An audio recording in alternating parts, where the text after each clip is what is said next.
Have you ever stood in a room full of people, holding a drink you did not want, listening to laughter you did not understand, and felt completely invisible?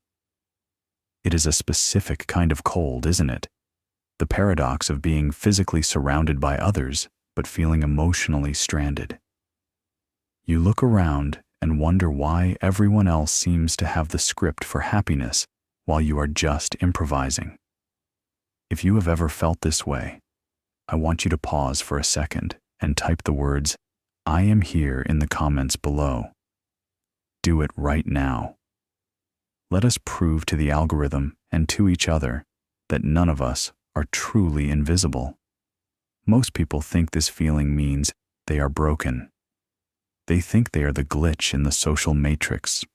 Psychologists often call this the narrative of defectiveness. It is that 2 a.m. thought that whispers you are the problem.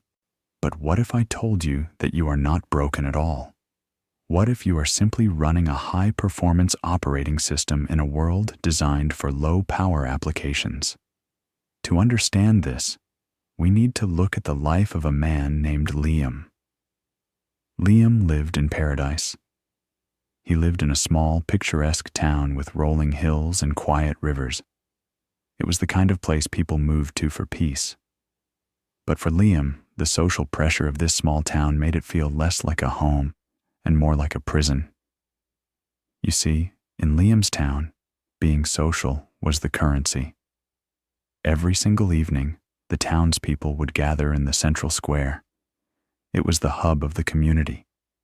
They laughed, they swapped stories, and they engaged in what we call performative socialization. Liam would walk past them with his head down, making a beeline for his small cottage at the edge of the woods. He was not rude. He was not arrogant. He was just exhausted. The neighbors began to whisper. They diagnosed him from a distance. They said he was strange. They said he was cold. They said something must be wrong with him. And the tragedy is that Liam believed them. He tried to fix himself. He viewed his need for solitude as a defect. So he ran what I call an experiment in belonging.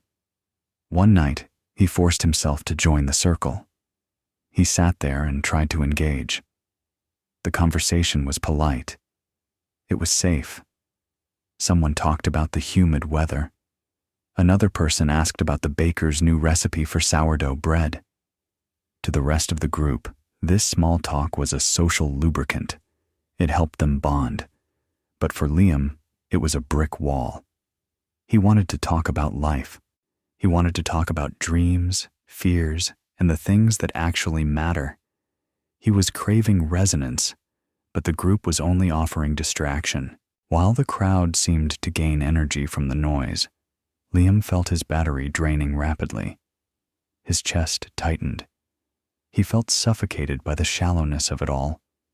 He realized in that moment that he would rather be alone than be surrounded by people who required him to suppress his true self just to fit in. But he still did not understand the science of why this was happening. He did not know that his brain was simply processing the world differently. He just thought he was failing. This is where the story shifts from a tragedy to a case study in human behavior. Liam spent weeks in isolation. He withdrew from the town square completely. But the isolation came with a heavy price. He still felt that nagging suspicion that he was biologically flawed. He wondered why a simple conversation about the weather felt like running a marathon for his brain, while everyone else treated it like a walk in the park. One evening, an old traveler passed through the village and saw Liam sitting by the river looking defeated. This traveler acts as the mentor in our story. He sat beside Liam and asked a simple question. "You are not like the others, are you?" Liam looked down and admitted that he wished he was. He wished he could just blend in. The traveler smiled and offered him a concept that changes everything. He said, "You are wishing to be a low-energy system when you were built for high performance. This is what psychologists refer to as the energy economy of social interaction. The traveler explained that for the villagers, small talk is low resolution. It requires very little processing power, and they say the words, but they do not feel the weight of them. But for someone like Liam, his brain is constantly processing high-resolution data. He is reading micro-expressions. He is listening to the tone of voice. He is scanning for emotional safety. He is looking for meaning behind the words. While the villagers are running a screensaver, Liam is running 10 high-power applications in the background. The exhaustion he felt was not a symptom of weakness. It was the cost of depth. For the first time in his life, Liam felt understood. He realized he was not an antisocial glitch. He was just an expensive machine to run. I want to pause the story for just a second. Does this resonate with you? Do you feel like you are processing the world in high resolution while everyone else is just skimming the surface? If you do, I want you to hit the like button right now. It is a small signal that tells us we are building a community of deep thinkers here. Armed with this new understanding, Liam changed his strategy. He stopped trying to force his high operating system to run low-quality software. He stopped going to the square to talk about bread and weather. Instead, he began what I call the phase of insourcing. Most of the villagers outsourced their sense of self. They needed the group to tell them who they were. They needed the gossip and the noise to feel alive. Liam decided to insource his validation. He started gardening. He read books. He walked in the forest. He built a rich inner world where he was not lonely, but simply solitary. There is a massive difference between loneliness and solitude. Loneliness is the pain of being alone. Solitude is the glory of being alone. One day, a young man from a neighboring village saw Liam working in his garden and asked him, "Do you not get lonely living like this?" Liam's answer is the core protocol we need to learn today. He said, "I used to be lonely when I was surrounded by people who did not know me. Now I am just careful." He explained to the young man that he was not hiding. He was waiting. He was protecting his peace until he found a connection that did not require him to shrink. This is the concept of the social waiting room. Most people are so terrified of the waiting room that they fill it with anyone they can find. They fill it with toxic friends, shallow acquaintances, and energy vampires just to avoid the silence. Liam decided to sit in the waiting room alone. He raised his standards. He decided that having 0 friends was better than having 10 fake ones. And because he cleared the space, because he stopped filling his life with noise, he finally made room for the signal. Years later, Liam met a carpenter named Elias. Elias was quiet. He had lost his parents and carried a grief that gave him depth. When they met, there was no performative energy. There was no need to fill the silence with chatter. They could sit together for hours without saying a word and feel completely at ease. The villagers eventually stopped whispering. In fact, they started to respect Liam.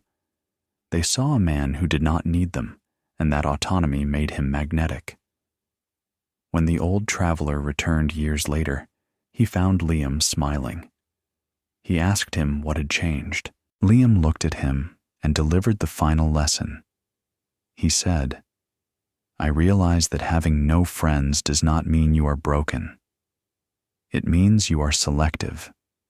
It means you are not afraid to walk alone until you find someone worth walking with." This brings us to the final truth of the story. The traveler looked at Liam and understood. This was no longer the man who hid in his cottage afraid of judgment. This was a man who had mastered his own environment. The traveler asked him one last question. He asked, "So what is the lesson? What do you tell the people who still feel the pain of being alone?" Liam looked at the sky and delivered the concept that I want you to carry with you for the rest of your life. He said, "Having no friends does not mean you are broken. It means you are selective. It means you value depth over quantity. It means you are not afraid to walk alone until you find someone worth walking with." If you are watching this video right now and you see yourself in Liam, I need you to stop the negative self-talk. You are not a failure because you do not fit into the shallow groups around you. You are simply a high-performance system refusing to run low-quality data. Your mind works differently. You feel more deeply. You see through the fake smiles and the scripted conversations. That sensitivity is not a weakness. It is a filter. It is a security system designed to keep the wrong people out, so that you have the space for the right people to enter. Think of your solitude not as a prison, but as a waiting room with very high standards. You are not isolating yourself out of fear. You are preserving your energy for the moment your own Elias shows up. Do not lower your standards just to silence the room. Do not force connections that drain your battery. And never apologize for needing a connection that is real. I have a small request for you today. There is someone out there, maybe a family member or a quiet colleague who thinks they are damaged because they are alone. Share this video with them. Be the traveler in their life. Remind them that their standards are not a flaw. If this story resonated with your inner world, subscribe to our channel. We are building a community here that values depth over noise. Thank you for spending your time with us today. Keep protecting your peace. Keep waiting for the signal. And remember, you were never broken. You were just different, and different is beautiful.